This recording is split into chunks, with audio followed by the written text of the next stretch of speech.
ሰላም ቤተሰብ እንዴት ናችሁ? ደህና ናችሁ ወይ? እኔ ደህና ነኝ፣ እግዚአብሔር ይመስገን አለሁኝ። ክብሩ ይስፋ። ያው እንግዲህ ሀገሬ ከገባሁ ወደ 2 ወር ገደማ ሆኖኛል። ጥሩ ጊዜ እያሳለፍኩኝ ነው። እንደዚህ በቪዲዮ ያልመጣሁት ትንሽ የጤና እክል ገጥሞኝ ነበር። ያው እንደምታውቁት እኔ ከመምጣቴ በፊት ቤሩት ላይ በነበረው ጦርነት ወደ ግብጽ ሄጄ ነበር። ከግብጽ ደግሞ ትንሽ ሰላም ሲወርድ ወደ ቤሩት መጥቼ ነበር። በጣም ውጣ ውረድ የበዛባቸው ሰዓቶች ነበሩ ያሳለፍኩት እና በዛም ውስጥ እኔ ለራሴ ትኩረት መስጠት አልቻልኩም ነበረ።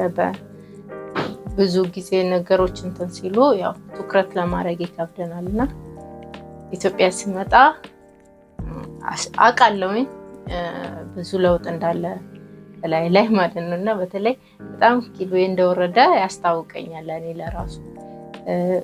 ስመጣ ግን ቤተሰብ ሲያየኝ በጣም ነበር የደነገጠው። በቃ ምን ሆነሽ ነው? ምንድነው እንደዚህ ሆንሽው ነገር ሲሉ በቃ በጣም ያየን ሰው ሁሉ ምን ሆነሽ ነው? በሰላም ነው የመጣሽው?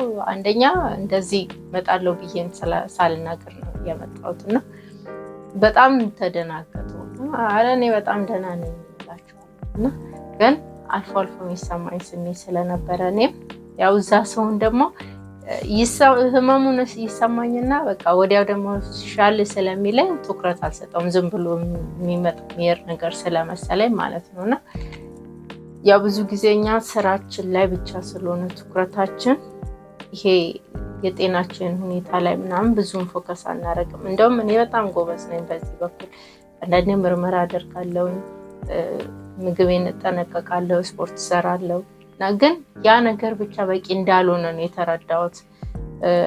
ምን ልላችሁ ፈልጌ ነው በዛሬ ቪዲዮዬ ከእኔ እንድትማሩ የፈለኩት ነገር ስላለ ነው። እኔ ወደ ሀገር ቤት ስመጣ እነዛ ያልኳችሁ ነገሮች ሁሉ አልፌ ነው የመጣሁት። ግን ምንም ቢሆን ስትመለሱ በጤና ሲሆን በጣም ደስ ይላል። ቤተሰብም ሲያዩዋችሁ ብዙ ጊዜ የተለመደው እንግዲህ ያው እኛ ከአረብ ሀገር ስንመጣ ቅልት ብለን ሰውነታችን ፋፍቶ ነገር ነው እና እኔ ደግሞ እንደዛ ለመቅላትም በጣም ከሚባለው በላይ ነጭኛለሁኝ። ግን ሰውነቴ በጣም ቀንሶ ነበር። ከዛ ቤተሰብ በቃ ምግብም ለመብላት ብዙ እንትን አላልኩኝም። ቆይቼ ስለሆነ ይመስለኛል እንጀራው ነገር በርበሬው ምንም አልስማማሽም ስለኝ ማለት ነው እና በአጋጣሚ በቃ ለምን አልታየውም ብዬ ወደ ሕክምና ሄድኩ ማለት ነው እና ስታከመው እኔ አላሰብኩም እናንተ ይሄ ሁሉ በሽታ አለ እንደ ምድር ላይ ደም ብቻ ሰጥቶ ይሄ ሁሉ ህመም ይታያል እንዴ? ኧረ ፈጣሪ በጣም ነው የደነገጥኩት። ለጊዜው ሲለኝ ዶክተሩ ወደ 56 ምናምን አይነት ምርመራዎችን አድርገናልሻል ምናምን ሲለኝ በፈጣሪ ስም በጣም ነው የደነገጥኩት እና እሱ እንደዛ እያለኝ እኔ ይሄ ሁሉ በሽታ ምድር ላይ ያለ እንደ እኛ እግዚአብሔር የተመሰገነ ይሁን። ያው ግን ነው የወጡ 2-3 በሽታዎች አሉና በጣም ብዙዎቹን አይታወቁም ማለት ነው እና አይታወቁ እዛው እንዳልታወቁ ይቀሩ። ከዛ እሱ እንደዛ ሲለኝ እኔ እሱ የሚለኝ ትቼ የበሽታዎቹን የሚላቸውን ስሞች እና እንትኖችን በቃ በጣም ስለገረመኝ እንትን አልኩኝና ከዛ ምርመራ ውጤቴ በእርግጥ እግዚአብሔር ይመስገን እኔ ከሚሰሙኝ ስሜቶች ጋር የፈራሁት ብዙ ነገር ቢኖርም እንደፈራሁት ግን አልነበረም። የምርመራ ውጤቴ በጣም ደስ ይል ነበረ፣ እግዚአብሔር ይመስገን። ጉድለቶች ቢኖሩበትም የዛን ያህል ይሄ አስፈሪ የጤና ችግር አልነበረም። ግን ቢሆንም እንደዛ በቀላሉ አልነበረም። የአጥንት መሳሳት፣ የቫይታሚን ዲ እጥረት፣ ይሄ ምግብ ሰዓትን ጠብቆ ካለመብላት ጋር የመጣ የምግብ እጥረት ብቻ በቃ ታውቃላችሁ ስትመረመሩ የሚባለው ነገር አይጠፋም እና በጣም ብዙ እንትን አለኝ። እንደውም በጥሩ ጊዜ መተሻል እና ምን አለኝ እና ዶክተሩ በጣም ደስ በሚል ሁኔታ ነበረ የገለጸልኝ እያንዳንዱን ህመሜ ምን እንደሆነ እያብራራ ነው የነገረኝ። ዛም መድኃኒት ተሰጠኝ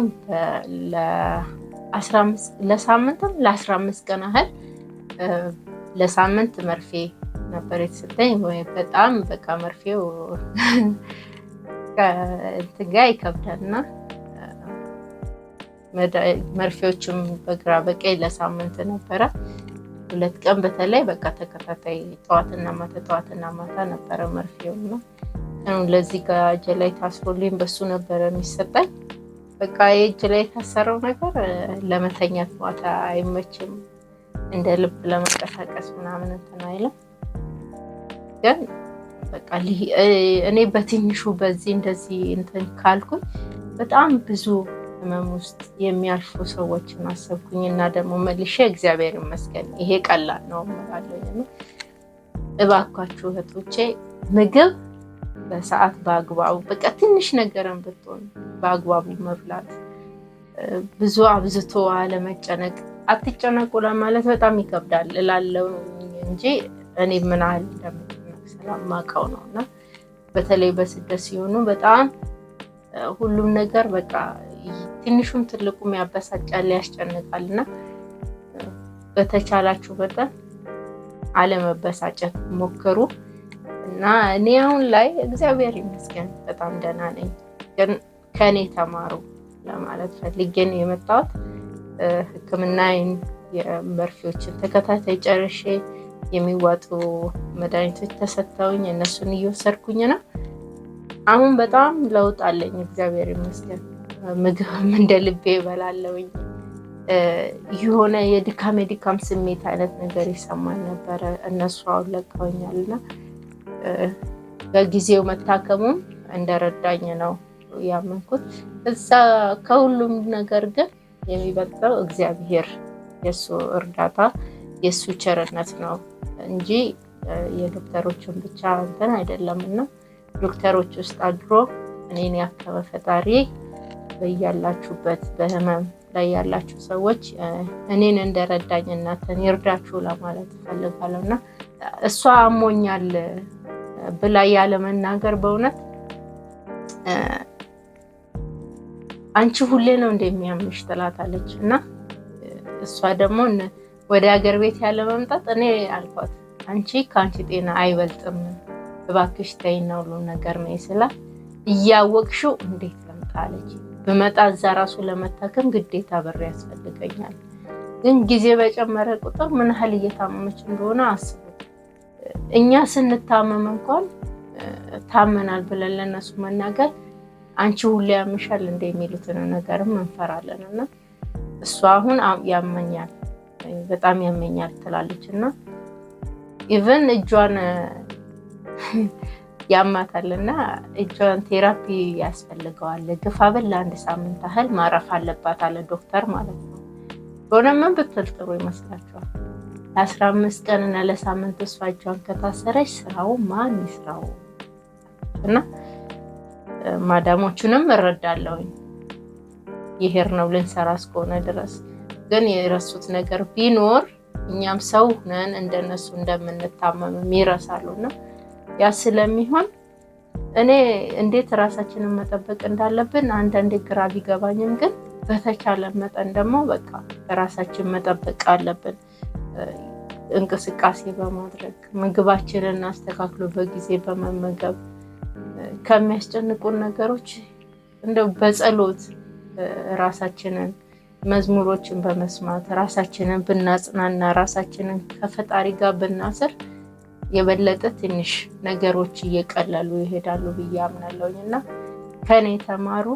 እኔ ትልቁ ስህተት የነበረው በቃ ምግብ በሰዓት ያለመመገብ ነው። በቃ ይሄ ጠዋት ላይ ቁርሴን ከበላሁኝ አንዳንዴ ምሳዬን አርፍጄ በጣም ወደ 11 ሰዓት ምናምን እበላለሁኝ። ከዛ እራት አልበላም። በቃ እንደዛ እያለ ነው ብዙውን ጊዜ ማሳልፈውና በዛ ላይ ደግሞ አተነስቼ አንዳንዴ ስፖርት እሰራለሁኝ። በቃ ስፖርትም ስንሰራ ነካ የምንበላው ነገር ከሰውነታችን ከምናጣቸው በላብ ከሚወጡት ነገር ጋር እነሱ በላብ የወጡትን የሚተካ ነገር ማግኘት አለበት ሰውነታችን። እና እኔ ስፖርት መስራቴን ሰውነቴን ማጠንከሬ እየመሰለኝ ነበረ ነካ በብዙ መልኩ ደግሞ ሰውነቴን የምጎዳውበት ነገር ነበርና ያም ነው። የዛሬ ቪዲዮ ይሄንን ይመስላል። በተረፈ በሌላ ቪዲዮ እስክንገናኝ ድረስ በያላችሁበት ሰላም እግዚአብሔር ከእናንተ ጋር ይሁን። ራሳችሁን ጠብቁ። እግዚአብሔር አምላክ በጤና በፍቅር በሰላም ለሀገር ምድራችሁ ያብቃችሁ። ላለው አረብ ሀገር ወደ ኢትዮጵያ ከመመለሳችን በፊት እንዴትስ ነው መመለስ ያለብን የሚለውን ነገር ደግሞ እስቲ ከኔ ተመክሮ አንስቼ ልሰራላችሁ አስቤያለሁ። ለእግዚአብሔር ፍቃድ በቀጣይ ቪዲዮ እንገናኝ። ቻናሌ እንግዲህ ሰብስክራይብ ያላረጋችሁ ሰብስክራይብ ያረጋችሁ ደግሞ ቪዲዮ እያያችሁልኝ አበረታቱኝ እላለሁኝ። ላይክ ኮሜንት ለምትሰጡኝ ከልብ አመሰግናለሁ። ስጠፋ ምነው ጠፋሽ አዱዊ ምን ሆነሽ ነው ብላችሁ ለጠየቃችሁ ልጆች ከልብ አመሰግናለሁ።